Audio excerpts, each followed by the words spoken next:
Ya, halo. Assalamualaikum. Pekerjaan gue punya pengalaman 1 tahun.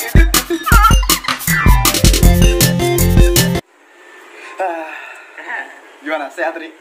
Mantap lah. Sehat. Jadi, Salam corona dulu. Masya Yes. Salam corona. Ya, apa ya? pokoknya ini adalah sebuah obrolan. Obrolan lelaki. Karena mungkin gabut juga sore nggak tahu mau ngapain. Betul. Kita meluangkan waktu untuk berdiskusi ya. Berdiskusi Berhubung kecil. kita udah semester akhir yang sudah mau selesai. Betul. Udah ACC.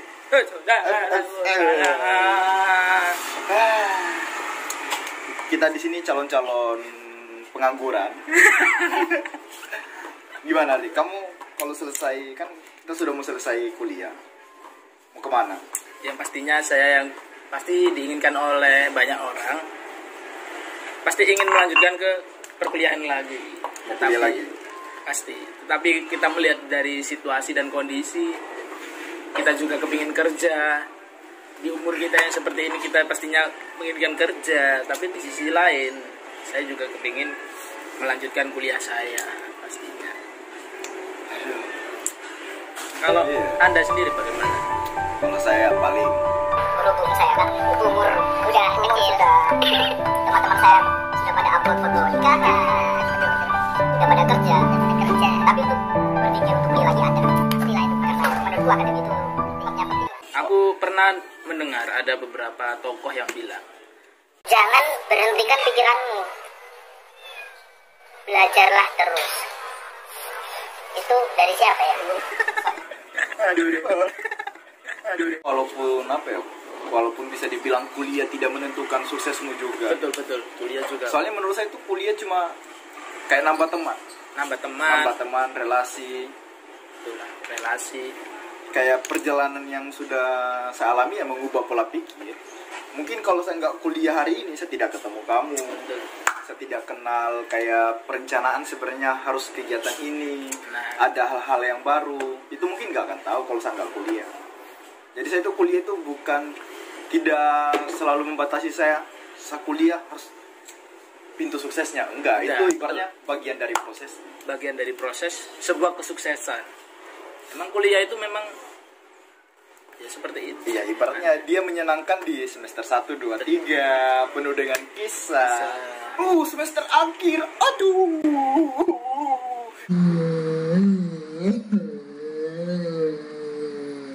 Penuh dengan batin yang mendalam.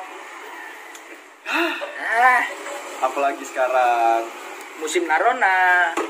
Aduh, corona. Kok ya ada? Ini kalau Narona ini sebenarnya ada atau tidak sih? Gak tahu mau ada atau tidaknya. Banyak orang-orang di PHK, sedangkan kita udah mau lulus butuh pekerjaan. Tapi Pekerjaan butuhnya pengalaman 1 tahun. Bos, kita baru lulus mau ditanya pengalaman. Aduh. Tapi kamu ada berpikir untuk nikah muda nggak? ya pasti. Semua orang Nikah muda dia bosku. pasti semua orang pasti menginginkan nikah muda karena apa? Untuk perencanaan itu bagus. Ya. Dimana usia kita yang seharusnya 20, 25 nanti di perencanaan mungkin anak-anak kita nanti range-nya umurnya 20 kita sudah 45. Nggak mungkin kan? Ya mungkin bisa jadi kita masih hidup atau belum. Kalau kita nikah lama-lama umur 30, 40. ya boleh sih sebenarnya. Aduh, boleh. Cuma udah nggak kuat itu. sebenarnya boleh, tetapi ada batasan itu tadi. Anak kita nanti umur segini kita sudah tua. Ya. Nggak bisa merasakan Mereka chemistry-nya. lari-lari kita udah nggak bisa ngejar. Nah, chemistry-nya mungkin kurang pas lah, kurang melekat kepada mungkin anak-anak kita nantinya. Ya itu tadi sih pembicaraan tadi dari awal kita misalnya masalah pekerjaan tadi sama nikah muda itu muncul pas semester akhir kayak gini. Betul. Soalnya apa ya namanya kalau sudah Berumur ya kan? sudah mau selesai kayak gini pemikiran itu sekarang sudah kayak terbuka luas gitu. Ibaratnya waktu kuliah pikiran kita Ke kampus, ikut beberapa kegiatan, pasti. Ya berhubung kita orangnya terlalu hiperaktif, sangat aktif sekali di dalam kampus maupun di luar kampus. jadi ya itu pemikiran kita pas kuliah Ya, belum memikirkan kayak lulus nanti ada apa. betul. Pas semester akhir, wadidaw, pekerjaan di mana? Ternyata pas ada kocona. Aduh. Kok ya pas ada cocona. Coconat menghalangi. Ada cocona. Cocona. Cocona. Cocona. Nah, Iya, soalnya kita udah mau selesai baru ada. mau nyari pekerjaan juga mungkin sudah agak susah. Apalagi perkembangan teknologi kayak gini, persaingannya di dunia Sangat digital. Betul. Soalnya orang berpikir sekarang untuk dunia digital tadi, kalau misalnya kita nggak paham juga, Nah, kita terlambat. Betul, kita terlambat. Tapi gara-gara cocona pelajaran anak TK, misalnya mereka itu diberikan sebuah yang offline aja belum tentu bisa. Masalahnya kalau dia online yang ngerjain PR bukan anaknya, orang tuanya. Tapi dalam situasi hal seperti ini memang kita tidak bisa menyalahkan dari sepihak manapun. Ya, memang sama sepertinya keadaan darurat. Kalau misalkan kita di sebuah gedung di lantai tinggi, kita di atas itu ada kebakaran. Dan di bawah juga ada kebakaran. Posisi kita kan di tengah-tengah. Apa yang harus kita lakukan? Kalau nggak lompat atau nggak gitu, kita mati dibakar. Kagebunsi. Pasti Ya. itu pilihan sangat sulit mungkin dari seluruh pemerintahan juga memikirkan yang terbaik pastinya. Ya jadi ini obrolan lelaki ini sebenarnya bukan obrolan yang serius. Iya. Kita nggak mau bahas yang serius-serius, hanya saja ini video ada karena ya gabut. Dari gabut. Karena kita pengangguran ya ini obrolannya. Ini mungkin kita bisa menambahkan bagaimana pengalaman Anda dulu pada saat magang. Bagaimana pengalaman Anda saat magang? Saya juga Saya itu kan ngerasa pernah magang sih ya. sama gang di salah satu BUMN Iya. di bidang pelayaran. Itu kerjanya itu hampir 24 jam. Bagus. Jadi saya itu kalau berangkat magang, misalnya saya berangkat hari Senin, pulang hari Kamis. Bagus itu, bagus. Saya setuju. Karena jadwal kapal itu selalu kayak pagi, siang, malam. Jadi tidak ada kesempatan pulang, mending istirahat di di tempat kantor kerja. atau benar. Ya, kalau kamu sendiri magang, Kalau saya sendiri sih magangnya ada di salah satu perusahaan pelayaran juga. Tapi saya melihat magang di sini tuh ada beberapa aspek yang memang harus dipelajari. Dari mulai bisnis kontainer. Dulu saya magangnya di Meratus, di depo kontainer itu sangat penting. ada iklan. Ada iklan.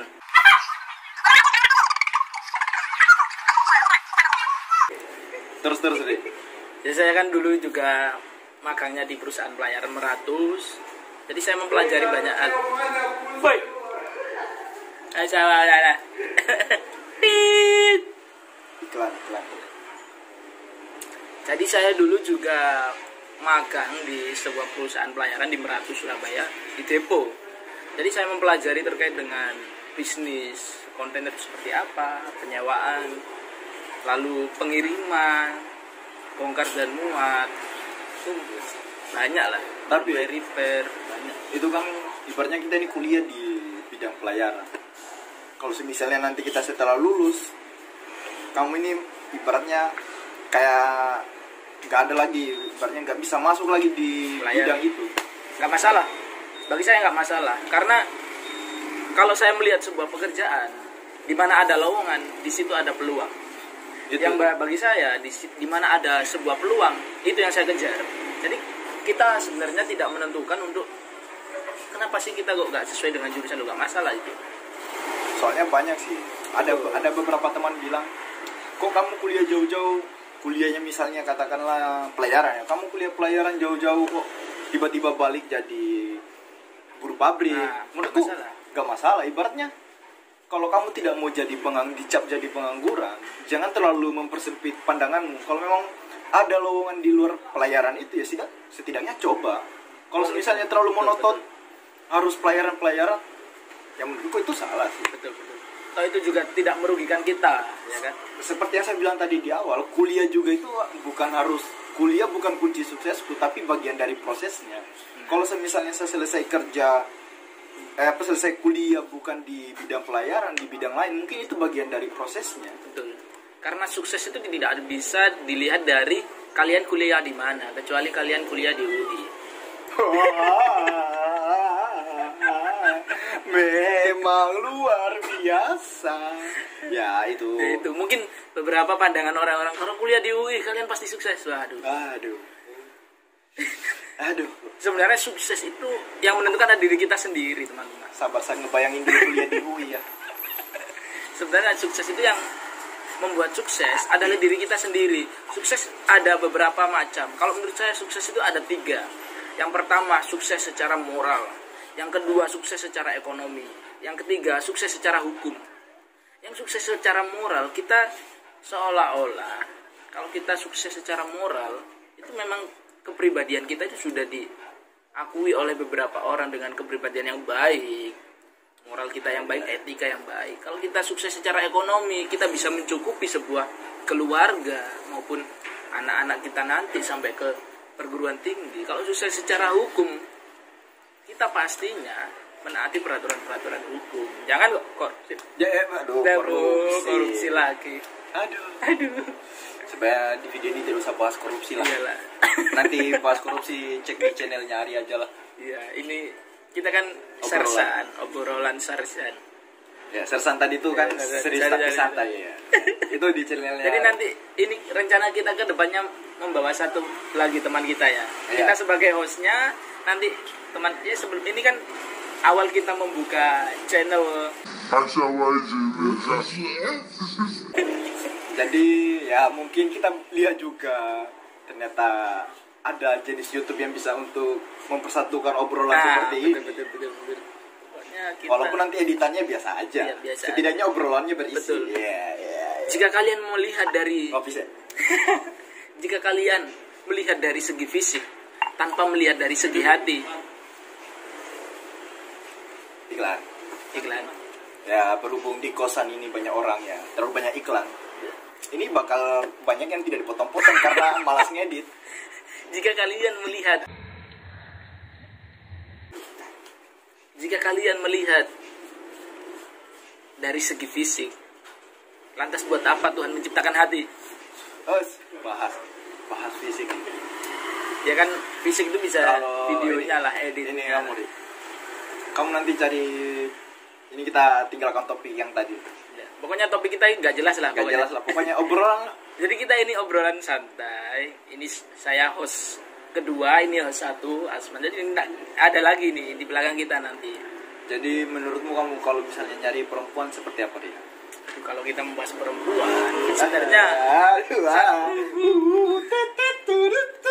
kalau kita membahas perempuan ini sebenarnya sesuai dengan perspektif kita sendiri ya, kemauan kita sendiri. Memang secara umumnya kalau orang pasti mencari perempuan adalah perempuan yang baik pastinya. Yeah. Baik, perempuan yang kalau bisa perempuan juga yang berkarir, mandiri. Yeah. Nggak mau nanti punya calon istri kerjanya tidur. Aduh. Pasti kan kita sebagai kaum Adam menginginkan istri sesuai dengan idaman kriteria kita. Kalau kriteria saya sendiri sih pastinya kalau umumnya menerima apa adanya, pasti itu umumnya. Yeah. Tapi kalau dari saya bekerja keras. Karena apa? Kalau kita tidak bekerja keras, sampai kapan kita tidak bekerja? Nah, saya juga sih nyari perempuan nanti yang bisa diajak kolaborasi sih. Kolaborasi. Misalnya dia punya, walaupun dengan pandangan yang berbeda, ya. Tapi kita coba untuk mensatukan ini. Saya lebih suka, kenapa saya bilang wanita karir itu hebat. Ibaratnya dengan fisik, kan ibaratnya kalau katakan fisik, perempuan kan selalu ibaratnya dibilang lemah. Betul. Tapi kalau misalnya sisi fisiknya lemah, mungkin saja pola pikirnya itu yang lebih kuat. Nah, jadi seimbang. Betul. Dari kerja keras mereka juga. Soalnya kalau kita melihat perempuan yang bekerja keras, itu sebenarnya saya sangat salut sekali. Kenapa? Kita sebagai laki-laki pasti buat contoh kan, malu kita. Jadi apa? Istri kita loh bekerja keras, kita nggak bekerja. Pastinya kita sebagai kaum Adam pasti sedikit rasa malu kan. Jadi kita ibaratnya terdorong juga. Nah, terdorong untuk memotivasi kita juga bekerja keras. Tapi tidak menutup kemungkinan jika mungkin rezekinya ya mungkin rezekinya dia. Kalau semisalnya gini, perempuan yang lebih kaya sedangkan kamu enggak. Iya, aduh. Kalau dibilang, kalau kita melihat secara materi, tetap saja kita harus melihatnya dari ada dua option, dari materi dan dari hati. Kalau menurutnya, kalau kita hanya memandang dari materi, tapi kita tidak memandang dari hati, yaitu tadi kembalinya seperti kita membangun sebuah rumah, tetapi rumah itu pondasinya kita dari kayu, pasti nggak pas. Sama seperti halnya kita memandang dari segi materi, mungkin dia lebih kaya, siapa tahu nanti kedepannya mungkin bisa mengira kamu kayak dulu kayak gini sekarang.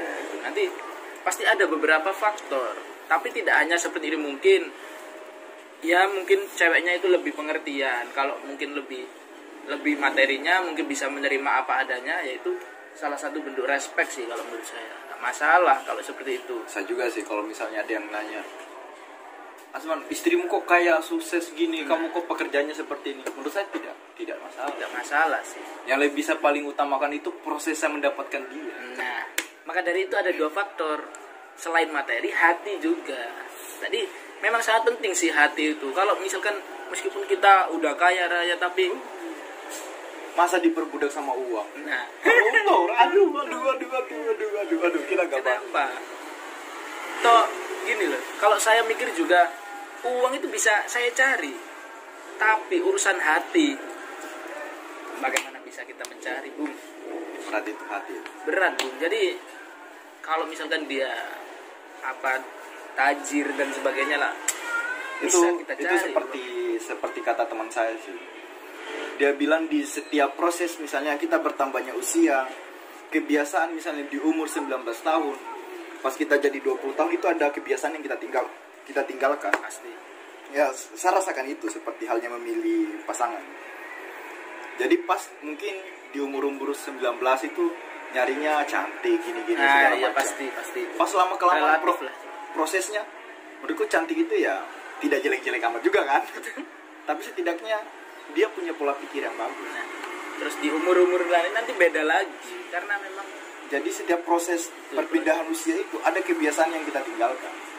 Dan kebiasaan itu yang mengubah pola pikir kita bahwa setidaknya kamu nggak mau selamanya kayak harus di bawah terus. Kita bakal naik. Jadi misalnya kalau kita ketemu wanita yang lebih sukses, saya nggak masalah. Proses untuk mendapatkan dia itu. nah, Malah itu jadi pendorong. Kayak memotivasi kalau istri saya sukses, saya harus lebih sukses. betul sekali itu, saya sangat sepakat. Aduh. Udah kok ngomong-ngomong.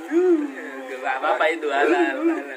Iya, sekarang juga itu saya nyari pacar juga itu. Cetan nggak tahu mau ngomong apa. Masa tiap chat sudah makan, lagi di mana? Aduh. Oke lah, dulu pernah saya lakukan, tapi mungkin sekarang itu udah enggak lah. Soalnya menurut itu pembahasan yang terlalu basa-basi.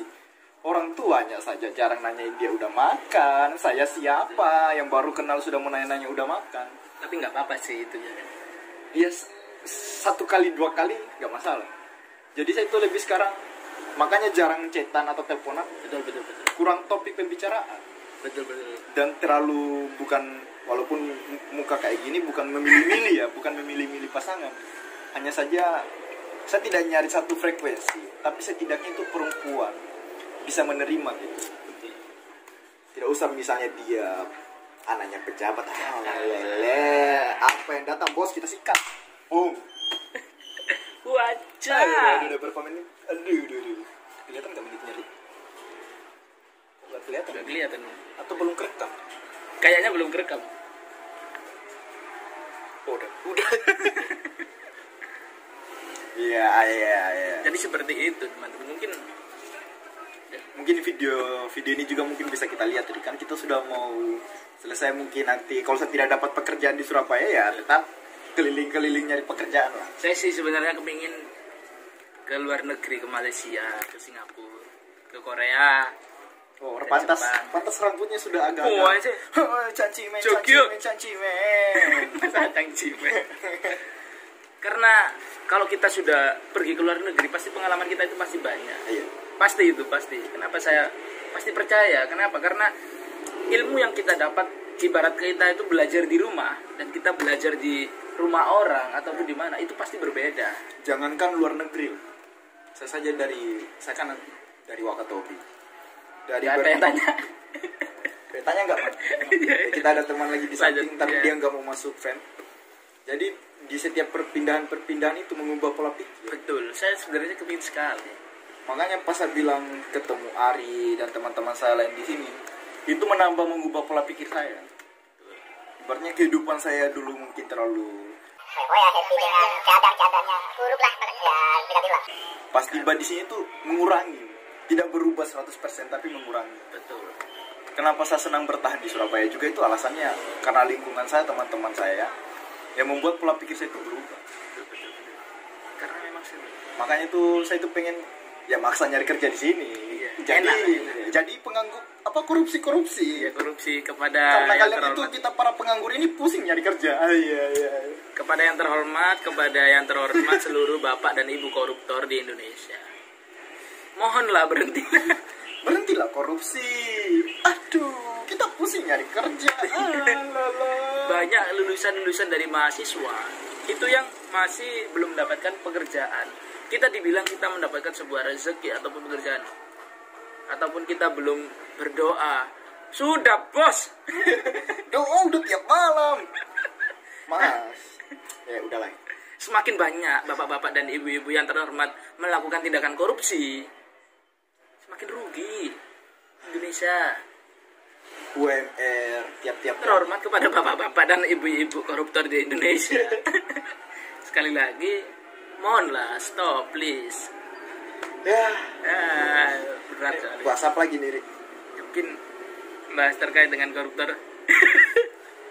Misalnya kita bahas koruptor itu tidak ada habisnya lagi. Ntar Betul. biasa kan orang kalau dibicarakan itu lidahnya kayak gigit. Ya semoga lidahnya kayak gigit sampai habis lah. Supaya nggak bisa ngomong lagi. Supaya tidak bisa korupsi lagi. Tapi kalau melihat koruptor-koruptor di luar negeri, itu mereka sangat kapok. Jadi kayak hak mereka sudah diambil, sudah ketahuan kalau dia koruptor, bahwa koruptor itu jelek. Tapi mungkin kayaknya koruptor itu kalau di Indonesia kalau misalnya dia kedapatan korupsi harus disuruh lari sambil ngitung paping. Betul, saya setuju. Lari hitung paping, berapa paping sambil bernyanyi. Ya, lele. Yang terhormat kepada ketua KPK ya, Ya. bisa memberikan hukuman itu untuk para koruptor di Indonesia. Jadi jangan mereka hanya diborgol pada saat mereka masuk ke dalam persidangan, suruh mereka jongkok. Nah, jalan jongkok sambil nyanyi lagu Indonesia. Lah, Raya. lagu Indonesia Raya, Pancasila, demokrasi. Jangan mereka dikasih sebuah borgol di belakang, lalu mereka diarak, terus mereka menutupi wajah. Jangan seperti itu. Kalau semisalnya yang di kalau semisalnya yang di borgol itu bisa sulap, dia lepas, dia dapat subscriber. Aduh. Kalau misalkan saya menjadi ketua KPK, misalkan ya, saya jadi ketua KPK, ada salah satu aparatur sipil negara melakukan sebuah tindakan korupsi, saya cukup satu pertanyaannya, motivasinya apa melakukan korupsi? Cuma itu toh, motivasinya loh apa? Apakah mereka hanya mendapatkan sebuah kepuasan, sedangkan kepuasan itu sudah diberikan dalam bentuk gaji, kesehatan, tunjangan? Itu motivasinya cuma satu, apa sebenarnya? Kalau saya menjadi ketuanya, ketua KPK, Itu adalah Siapa? kata-kata dari Bung Firman di pojok sini mengatakan bahwa apa tadi Bung Firman? karena manusia Karena manusia tidak pernah puas. boleh lah. Luar biasa. Dia anak Bekasi, bos. Lu nggak mau masuk sini nggak? Kalau ada koruptor, kalau saya pada saat di persidangan sedang mengadili, melihat nggak saya kasih baju tahanan, tulisan tahanan, enggak, saya kasih tulisan saya korupsi. Saya kasih tulisan seperti itu. Kalau saya jadi ketua KPK, ini baju belakang enggak saya kasih tulisan tahanan 517, tapi saya kasih tulisan saya korupsi. Atau tulis di belakang, saya tidak akan mengulangi lagi. Iya. Suruh nulis di kertas, saya tidak akan mengulangi lagi sebanyak 15 lembar. Di sini saya bikinkan khusus untuk para koruptor. Saya yang melakukan korupsi di mana ini sebesar ini dan merugikan Indonesia. Itu yang saya pakaikan bajunya, bukan tulisan Dana. Mungkin pembahasan kita ini sudah terlalu agak panjang Dan agresif ya. Saya sudah agresif ini kalau saya jadi ketua KPK. Tapi ya mungkin obrolan lagi kali ini Ya, mungkin baik. bakal kita lanjutkan sama teman kita ya, lagi. nanti kita sebagai hostnya kita akan mendapatkan besok ya, tunggu ya, kita akan ada satu dari teman pembahasan lagi supaya nggak bosan lihat muka-muka kita berdua. Tapi tenang, kita seperti saya Andre dan Anda Sule. Sule. Andre. Iya. Oke, Rik. Apa? Tamlin. Tamlin.